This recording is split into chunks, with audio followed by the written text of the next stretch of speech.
Thanks very much for joining us. What really attracts my attention is your most recent article published in Foreign Policy. It's got a rather provocative title. The Red Sea crisis proves China was ahead of the curve. And then the subhead was the Belt and Road Initiative wasn't a sinister plot. It was a blueprint for what every nation needs in an age of uncertainty and disruption. Um, it has attracted quite a bit of attention, among these readers. Even the Chinese foreign minister has taken notice. But on the other hand, it's kind of contrary to a good deal of the skepticism and criticism that has been voiced by Western governments and various pundits in the Western media. So maybe you can briefly explain why you think the Belt and Road is such a good idea, and why you think it promotes stabilities in an age of instability. Great. Well, thanks very much for having me on your program, Alex. Great to speak with you. Well, first of all, in a way, the piece was framed as a reaction to the Red Sea crisis, to be clear, and pointing out that alternative infrastructural connectivity and pathways, in this case, railways or overland routes across Eurasia, as an alternative to the choked Red Sea passageway in light of the Houthi terrorist attacks, allows for more resilience of the movement of goods and trade. That's a factual statement. Now, the fact that the Belt and Road Initiative and other trans-Eurasian infrastructures provide that resilience is not evidence itself that Belt and Road is not part of China's grand strategy and that it is merely intended as a global public good. It can be both. Of course, Belt and Road is part of China's grand strategy and has been since before it had a name. As you know, Alex, I wrote my first book about infrastructural connectivity and its impact on geopolitics, particularly in Eurasia. And I was traveling in the Central Asian former Soviet republics 20 years ago, exactly 20 years ago. And as you and I both know, Belt and Road has only been around for 10 years of those 20 years. And yet I was describing Belt and Road before it had a name. So of course, China was pursuing a grand strategy in which infrastructural connectivity played a crucial role. But my point is that it also contributes to global systemic resilience in global markets for the movement of goods, which again is true. In the last few months, well, actually in the last few years, there seems to be a new generation of doom and gloomers about China's and its impending collapse. At the very least, China's miracle has peaked, and it's going to be downhill all the way. Now, given your latest piece, you obviously don't really think that. But there are 4 or 5 areas where the critics have pointed out some serious, perhaps structural problems and challenges that China faces, and they are serious. So I wonder, in light of your thesis, how serious are them for China in the coming years and decades? And roughly, I think they as far as in my own reading, they seem to fall into 4 categories. One is demographic collapse. Another is food and energy insecurity. The failing growth model of China that was successful for a long time, but no longer. And also the worsening authoritarianism under President Xi Jinping.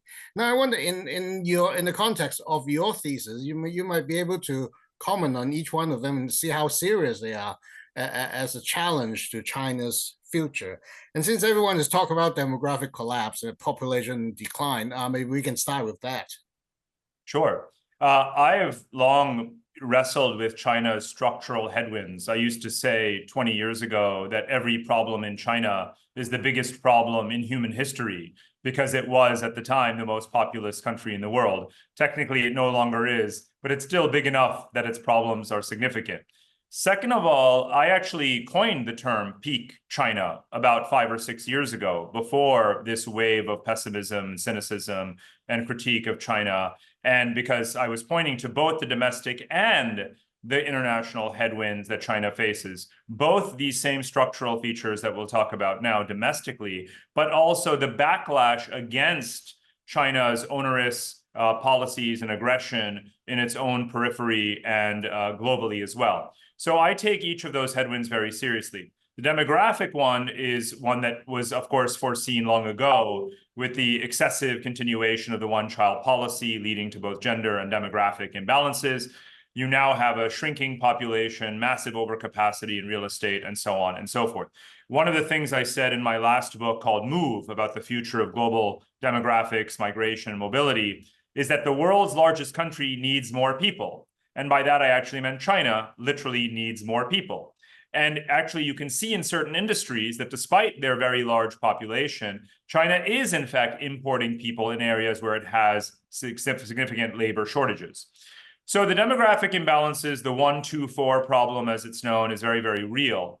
However, one of the correctives that I offer to the analysis, because it is not incorrect, is that let us remember that when you have 1.4 billion people, you do still have 700 million people below the median age, which in China's case is in the low 40s. So there are 700 million people who are young, who are able-bodied, who are working age, who are productive, and another couple hundred million more that are older. So yes, China has a very large aging population prior to having built a full welfare state in the European style or mold. But that does not mean that it does not have a larger productive working age population than any other country on earth right now. So we have to understand both of those demographic realities simultaneously. And whether or not China can cope with that is something that it's working on very heavily. And again, in the many, many visits that I have paid to China over the last couple of decades, I've seen that they are not setting out to build a bloated, bureaucratic, heavily institutionalized bricks and mortar healthcare system, but rather do things that are more localized, village level, clinics, telemedicine, you name it, and are trying to redirect some of the excess working age population that's unemployed, into some of those roles that relate to the services industry around elderly care and so on. So of the many problems, again, that China faces, this is one that I do believe that they will find a way to manage as they do with others.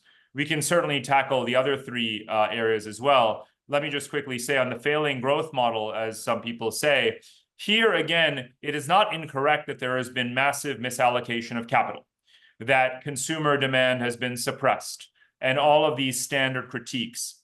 However, it is to some degree incorrect to claim that China has committed massive overinvestment to an egregious extent that it was a flawed model to begin with. That is incorrect, because you would not have the thriving e-commerce services digital sector in China if you had not had the heavy investment in mobility, transportation, airports, communications, internet, 5G, and so forth. The fact that companies like Alibaba and others can deliver any product anywhere within the Chinese realm within 48 hours is because of that fixed capital formation investment. Again, has it been too much in certain areas like real estate? Yes, absolutely. No question about it. I offer no panacea for that critique. However, the notion that China has, catastrophically overinvested, I think doesn't do enough justice or give enough credit to what actually drove China's success since the 1970s in the first place. We can talk about the other issues as well, if you like. Well, let's follow up on that. Xi Jinping's authoritarianism. That has been pointed by critics as a drag on productivity, creativity, entrepreneurship. Basically, everything's been blamed on it. Is that a drag on the economy? Well, I mean, this is one where data can more or less answer the question for us rather than it being a matter of opinion. We know that productivity growth may not have taken off the way we would like it to have accelerated despite the previous wave of reforms prior to Xi Jinping. But I think we can pin it down more to structural factors in the economy rather than saying that Xi Jinping alone is responsible for a decline in labor productivity. To be clear, again, the demographic issues, regulatory issues, capital market issues, regulatory issues, and so forth are typically the kinds of factors we look at when we want to answer questions like that rather than blaming it on one person. That said, has he had an impact, of course, on squeezing out key elements of the private sector, on driving away talent, on centimillionaires and their technology firms, innovation, on certain categories of scientists? Of course, all of those things have happened. And yet China remains, the world's center of manufacturing, output, and production. It is a huge and accelerating center of robotic automation.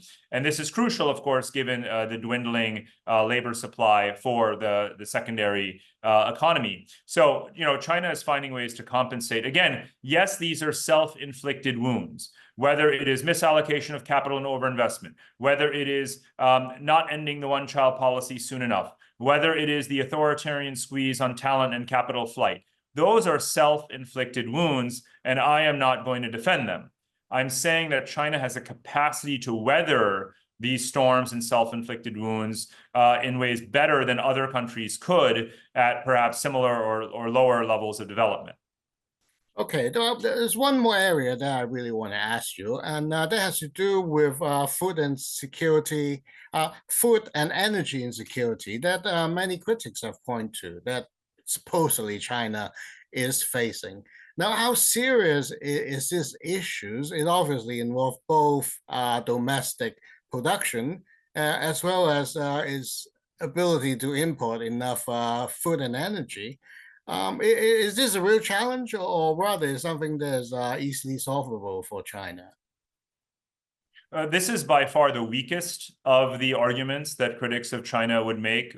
For many years, we've heard, critics of China say that electricity consumption the data does not match the likely GDP growth or proclaimed GDP growth and things like this.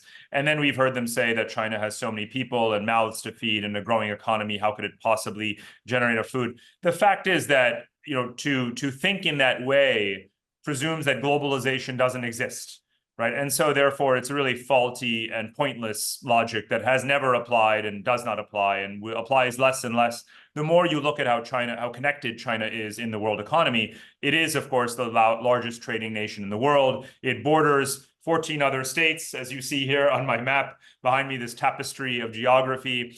China borders upon and has direct access or indirect access to many of the world's largest energy producers. It is not going to suffer from shortages of, natural gas or oil. Look at the pipeline network that it has developed and cultivated. Look, obviously, of course, at its massive investments in which it leads the world in renewable energy capacity and so forth. Food as well. Almost no country is self-sufficient in food. Almost every country, even the largest food producers in the world, import food. China is no different. China imports food from all across the world. It buys food companies all over the world. Chinese people, obviously, nutritional attainment has only increased in lockstep with its wealth. And China, again, can import food from hundreds of countries around the world and does. And if you had to answer both the food and energy question with one word, you might also circle back to just Russia. And note that Russia has become one of the world's largest food producers, is obviously one of the largest oil and gas producers, is effectively becoming a geopolitical vassal state of China's in what you would call a monopsistic relationship between China and Russia. So I don't really worry about that aspect. Now, in the geopolitical dimension of it, this hypothetical that China's supply lines could be cut off, I mean, that brings us, of course, back to Belt and Road and the philosophy of connectivity in the first place, which is that you want to be, in China's point of view, connected to as many trade routes and suppliers for all of the goods, commodities that you need. And that's precisely what China has already accomplished. So should there be some temporary blockade of oil supplies, for example, through the Strait of Malacca, make no mistake that China would find ways to get them elsewhere and has certainly already thought about what all of those alternatives are. So this is honestly not something to really lose sleep over, even if World War III is something to lose sleep over. Well, thank you so much for sharing your insights today with us. And I think that's plenty of food for thought for our readers. Thank you so much. We have to add one more thing if we can, which is that the original title of the essay was More Belts, More Roads. Yes. And in fact, I think I've got the quote from the foreign ministry and the ministry, the spokesman who was very pleased with you and he said, almost paraphrasing you, build more belt of development and roads to happiness. That almost works. A paraphrase. Thank you. Thank you very much, Alex.